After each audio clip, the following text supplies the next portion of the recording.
નમસ્કાર વહાલા વિદ્યાર્થી મિત્રો, હું કાતરિયા ભૂમિકા આપ સર્વ વિદ્યાર્થી મિત્રોનું સ્વાગત કરું છું તમારી પોતાની યુટ્યુબ ચેનલ ઓશન કોચિંગ ક્લાસીસમાં. તો વિદ્યાર્થી મિત્રો, આપણે ગયા લેક્ચરની અંદર આપણું જે સરસ મજાનું કાવ્ય સત્ર હતું દયારામનું, કે એનું નામ શું હતું? ચિત્ત તું સિદ્ધને ચિંતા ધરે, કૃષ્ણને જે કરવું હોય તે કરે.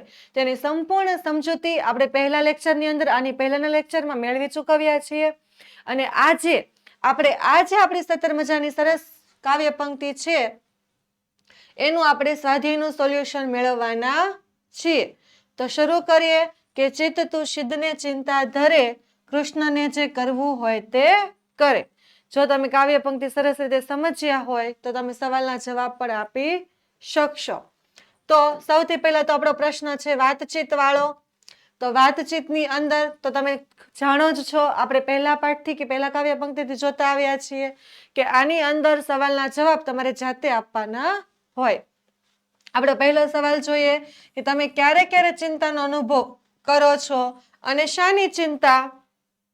જો સવાલના જવાબ તમારે તમારી રીતે આપવાના હોય એટલે આ થોડાક આપણે સ્પીડથી જોઈ જશું. તો મને મુખ્યત્વે પરીક્ષાઓમાં સારા ગુણ મેળવવાની આ બધી ચિંતાઓ છે. મારા મિત્રો સાથેના સંબંધો જાળવવાની અને મારા માતા પિતાની અપેક્ષાઓ પૂરી કરવાની ચિંતા રહે છે. અને ક્યારેક મારા ભવિષ્ય વિશે પણ વિચારો આવે છે કે હું મોટો થઈને શું બનીશ. તો આવી બધી ચિંતાઓ વિદ્યાર્થી કાળની અંદર તમારે હોય. આનાથી વિશેષ તો કઈ ચિંતા હોતી નથી. એના પછી ચિંતાના કારણો દૂર કરવા શું કરવું જોઈએ? તો જોઈએ કે ચિંતાના કારણો દૂર કરવા માટે સૌ પ્રથમ સમસ્યાને ઓળખવી જોઈએ કે તકલીફ શું છે. પછી તેના નિરાકરણ માટે યોગ્ય યોજના બનાવવી જોઈએ. અને વાતચીત કરવી, ધ્યાન કરવું, રોજનીશ લખવી અને વ્યાયામ કરવો જેવી પ્રવૃત્તિઓ પણ ચિંતા ઘટાડવામાં મદદ કરે છે. અને જરૂર પડે તો શિક્ષક, માતા પિતા કે અન્ય વિશ્વાસપાત્ર વડીલની પણ તમારે મદદ લેવી જોઈએ. ત્રીજો સવાલ છે કે કોઈ બાબતની ચિંતા કરવાથી સમસ્યા હલ થઈ શકે? કેમ? જો ખાલી ચિંતા કરવાથી સમસ્યાનું હલ થઈ જાય? તો ના, માત્ર ચિંતા કરવાથી કોઈ દિવસ કોઈ સમસ્યાનું હલ થતું નથી. હલ થવું એટલે તો સમસ્યાનું સમાધાન મળવું, તો ફક્ત ચિંતા કરવાથી મળતું નથી. ચિંતા કરવાથી આપણે વધારે તણાવગ્રસ્ત થઈએ છીએ અને સ્પષ્ટ વિચાર કરવાની ક્ષમતા પણ આપણી ઘટી જાય છે.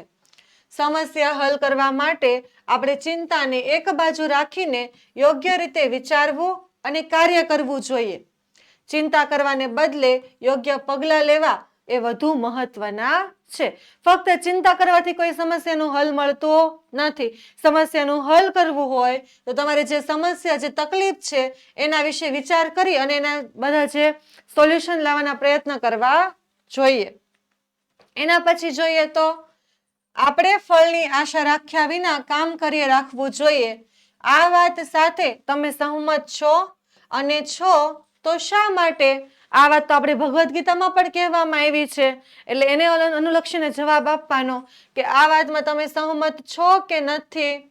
તો જોઈએ, હા, હું આ વાત સાથે સહમત છું કે ફળની આશા રાખ્યા વિના કામ કરવાથી આપણે કર્તવ્યનિષ્ઠ બનીએ છીએ,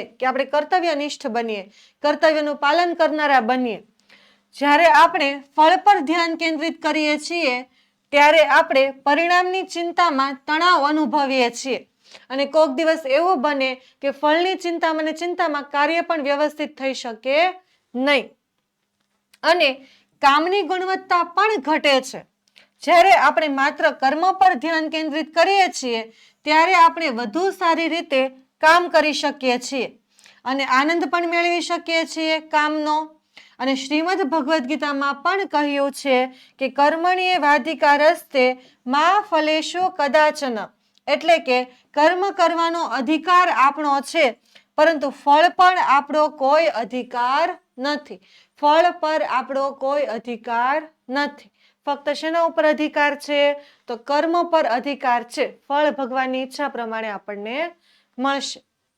તો વહાલા વિદ્યાર્થી મિત્રો, નવા પાઠ્યપુસ્તકના દરેક પાઠની સમજૂતી અથવા તો દરેક કાવ્યપંક્તિની સમજૂતી સાથે સાથે એના બધા જ સ્વાધ્યાયનું સોલ્યુશન પણ તમને કલરફુલ PDF ની અંદર ઉપલબ્ધ છે. જો તમે ઈચ્છો તો તેને મેળવી શકો છો.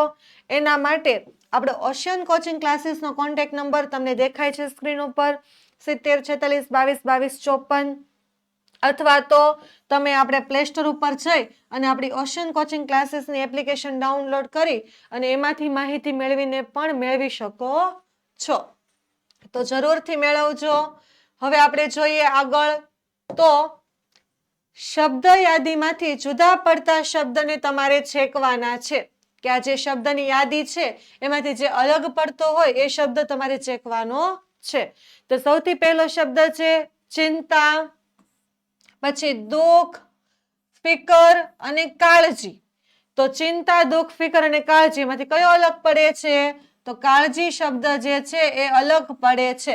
કાળજી એટલે કે ધ્યાન રાખવું, અને આ બધું ચિંતા, દુઃખ અનુભવવું અને ફિકર કરવી બધું સમાન થાય. પછી ધ્યાન, લક્ષ્ય, નજર અને એકાગ્રતા. તો આમાં કયો શબ્દ અલગ પડે? તો એકાગ્રતા. એના પછી સ્વર, અવાજ, સુર અને ધ્વનિ. આ બધા હળવા અવાજો છે, જ્યારે બૂમ એ બહુ ભારે અવાજ છે એટલે એ અલગ પડે. ડગ, ચરણ, પગલું અને ડગલું. તો આ ડગલા માંડવાની રીત છે, જ્યારે આ ચરણ, ડગ અને ડગલું આ ત્રણેય સેમ છે, જ્યારે પગલું જે છે એ અલગ પડે છે. ચાલો એના પછી આપણે જોઈએ તો શબ્દકોશનો ઉપયોગ કરી અને આપેલા શબ્દનો અર્થ જાણવાનો, લખવાનો અને પછી વાક્ય બનાવવાનો. તો જો સૌથી પહેલા આ ચિત્ત શબ્દ છે એ આપણે શબ્દકોશની અંદર એનો સમાનાર્થી શબ્દ આપેલો જ છે, શબ્દાર્થ આપેલા છે ને એમાં. તો એમાંથી પહેલાનો અર્થ વ્યવસ્થિત લખવાનો અને પછી વાક્ય પણ બનાવવાનું. તો જોઈએ ચિત્ત એટલે શું થાય? તો મેં તમને કાવ્ય પંક્તિ સમજાવતી વખતે સૌથી પહેલો શબ્દ કીધો હતો મન, અને આપણે શબ્દાર્થની અંદર લખેલું છે અંતઃકરણ. બંને એક જેવું જ થાય, બરાબર? ચાલો, તો ચિત્ત એટલે મન પણ કહી શકાય અને અંતઃકરણ પણ કહી શકાય. એનું વાક્ય શું છે? તમારે પાછું વાક્ય શેના ઉપરથી બનાવવાનું છે? તો આ સવાલમાં તમને જે શબ્દ આપેલો છે ને એના પરથી. તો મારું ચિત્ત આજે એકાગ્ર થતું નથી.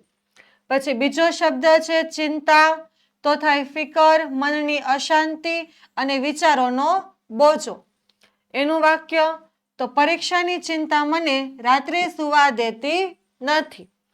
એના પછી ચેતન, તો જીવિત, જાગૃત અને સજીવ. એનું વાક્ય, મનુષ્ય એક ચેતન પ્રાણી છે. ચેતન એટલે કે સજીવ અને જડ એટલે તો નિર્જીવ. પછી ચેતના, તો શું થાય? જાગૃતિ, સભાનતા અને ચૈતન્ય. એનું વાક્ય છે કે આજકાલ સમાજમાં પર્યાવરણ સંરક્ષણ પ્રત્યે ચેતના વધી રહી છે, એટલે કે જાગૃતિ વધી રહી છે. હવે પ્રશ્ન 4, વાક્યને આધારે રેખાંકિત શબ્દનો અર્થ ધારો અને લખો. રેખાંકિત શબ્દનો અર્થ તો જોઈએ તો અહીંયા અમદાવાદ અને ગાંધીનગર વચ્ચે જાજુ અંતર નથી. તો અહીંયા અંતર નીચે લીટી હશે, એટલે એનો અર્થ ધારવાનો અને લખવાનો. એટલે અંતર એટલે શું થાય? તો બે સ્થળો વચ્ચેની ભૌગોલિક દૂરી, એટલે કે બે સ્થળ એકબીજાથી કેટલા દૂર છે તે. એના પછી કવિનું અંતર કરુણાસભર હતું.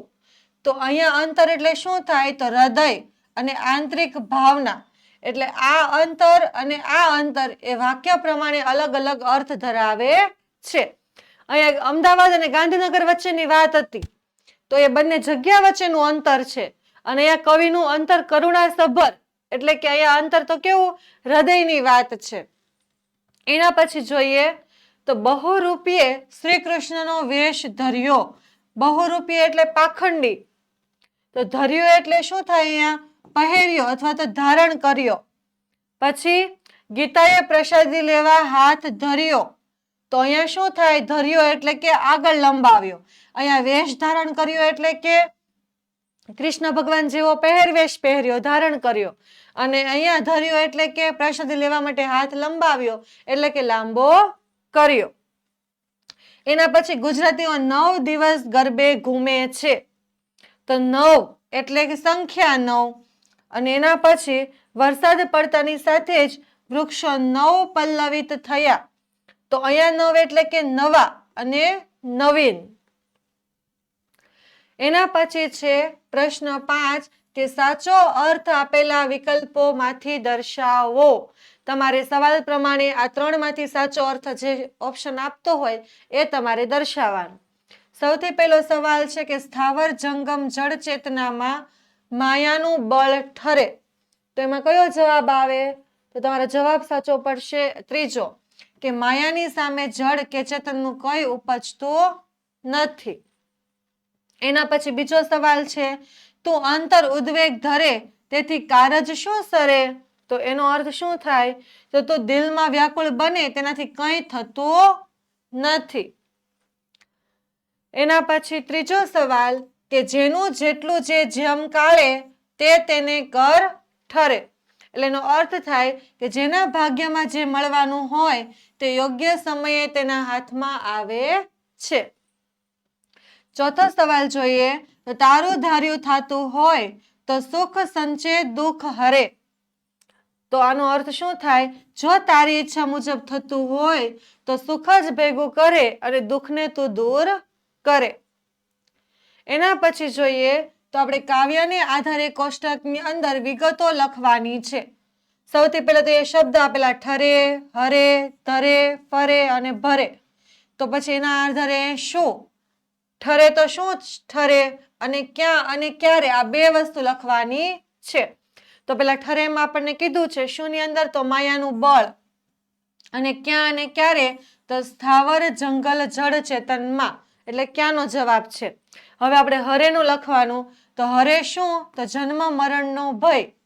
ક્યાં અને ક્યારે તો શ્રી કૃષ્ણ ચંદ્રનું સ્મરણ કરે ત્યારે. આ ક્યારેનો જવાબ છે અને આ ક્યાંનો જવાબ છે. એના પછી ધરે તો શ્રી કૃષ્ણનું ધ્યાન ધરે. ક્યારે તો 9 માસ ગર્ભની અંદર રહે ત્યારે. એના પછી ફરે તો લખ 84 ની અંદર ફરે. માયાનું આવરણ કર્યું હોય ત્યારે. અને એના પછી ભરે તો ભરાવેલું ડગલું અને દોરી સરવાની એના હાથમાં એટલે કે ઈશ્વરના હાથમાં હોય ત્યારે. ચાલો એના પછી 7મો પ્રશ્ન કે ચિત્ત તું શા માટે ચિંતા કરે છે? આ વાતને કાવ્યાત્મક રીતે રજૂ કરવા ચિત્ત તું સિદ્ધને ચિંતા કરે એવી પંક્તિ બનાવી છે. તો નીચે આપેલા વાક્યોને એ રીતે કાવ્યાત્મક તમારે બનાવવાના છે. તો જો આંખ તું શા માટે રડે છે? આંખ તું સિદ્ધને રડે. એટલે આપણને આવું વાક્ય આપ્યું કે આંખ તું શા માટે રડે છે. તો એને આપણે કાવ્ય પંક્તિની લીટીની જેમ બનાવવાની છે. તો અહીંયા આપણે બનાવ્યું કે આંખ તું સિદ્ધને રડે. એના પછી જીભ તું શા માટે ચીસો પાડે છે? તો જીભ તું સિદ્ધને ચીસો પાડે. એના પછી હવા તું શા માટે ફરફરે છે? તો હવા તું સિદ્ધને ફરફરે. એના પછી હોઠ તું શા માટે બબડે છે?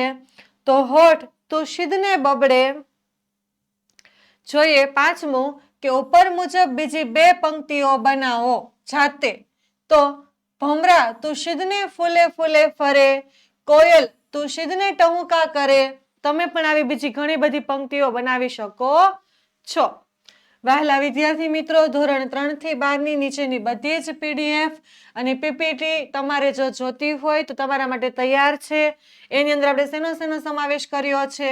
તો સૌથી પહેલા સ્વ અધ્યયન પોથીનું સોલ્યુશન, ત્યાર પછી સમજૂતી અને સ્વાધ્યાય સોલ્યુશન, ગાલા સ્વાધ્યાય પોથીનું સોલ્યુશન છે, પ્રોજેક્ટ પ્રવૃત્તિ બુકનું સોલ્યુશન છે, પ્રયોગ પોથી અને ભૂગોળ પોથીનું સોલ્યુશન છે, અંગ્રેજી ગ્રામરનું સોલ્યુશન છે, યુનિટ ટેસ્ટ અને યુનિટ પ્રમાણે IMP પ્રશ્નો અને અસાઇનમેન્ટ અને એના માટેના IMP પેપર પણ. આમાંથી જો તમારે કાંઈ પણ મેળવવું હોય તો તમે મેળવી શકો છો. અને એ મેળવવા માટે તમે આપણો ઓશન કોચિંગ ક્લાસીસનો જે કોન્ટેક્ટ નંબર છે 70 46 22 22 54 એનો પણ તમે કોન્ટેક્ટ કરી શકો છો. અથવા તો પ્લે સ્ટોર ઉપર જઈ અને ઓશન કોચિંગ ક્લાસીસની આપણી જે એપ્લિકેશન છે એને પણ ડાઉનલોડ કરી શકો છો. તો હવે આપણે આગળ જોઈએ પ્રશ્ન 8 વાંચો સમજો અને સ્વરચિત એટલે કે પોતે બનાવેલી પંક્તિઓને ઉમેરો. તો પહેલો સવાલ શું છે કે થનાર વસ્તુ થયા કરે જેમ શ્રીફળ પાણી ભરે. થનાર વસ્તુ થયા કરે જેમ દાડમ દાણા ભરે. થનાર વસ્તુ થયા કરે જેમ નદીના નીર વહે. થનાર વસ્તુ થયા કરે જેમ ફૂલ ખીલ્યા કરે. થનાર વસ્તુ થયા કરે જેમ વાદળ વરસ્યા કરે. અને થનાર વસ્તુ થયા કરે જેમ ઝરણા ખળખળ વહે. એની સાથે હવે પ્રશ્ન 9 કલા મહાકુંભમાં તમારા મિત્ર કાવ્ય જ્ઞાન કરેલું તેનો પ્રથમ નંબર આવ્યો છે. તેને અભિનંદન પાઠવતો અને તેના અનુભવો જણાવવાનો મેસેજ તમારે કરવાનો છે. એના અનુભવો જણાવવાના છે અને તમારે એને અભિનંદન પાઠવવાના છે. તો જોઈએ સૌથી પહેલા પત્રની જેમ જ લખવાનો મેસેજ એટલે કે પત્ર જ તૈયાર કરવો પડે. તો પ્રિય મિત્ર, કલા મહાકુંભમાં તારા કાવ્યગાનને પ્રથમ સ્થાન મળવા બદલ ખૂબ ખૂબ અભિનંદન. અભિનંદન પાઠવવાના હતા ને. તો તારી કવિતાઓનો સુંદર અવાજ અને ભાવપૂર્ણ રજૂઆતથી હું હંમેશા પ્રભાવિત થયો છું. પણ આજે તો તે સાચે જ ઇતિહાસ રચ્યો છે. પહેલો નંબર આવ્યો ને એટલા માટે. તારી મહેનત અને પ્રતિભા સાચે જ સફળ થઈ છે. આ સફળતા તારી કઠિન મહેનતનું ફળ છે એટલે કે પરિણામ છે. તારા અનુભવો વિશે જાણવાની મને ઉત્સુકતા છે. મંચ પર ઊભા રહીને કેવો અનુભવ થયો અને જ્યારે તારું નામ પ્રથમ સ્થાને જાહેર થયું ત્યારે તને કેવું લાગ્યું?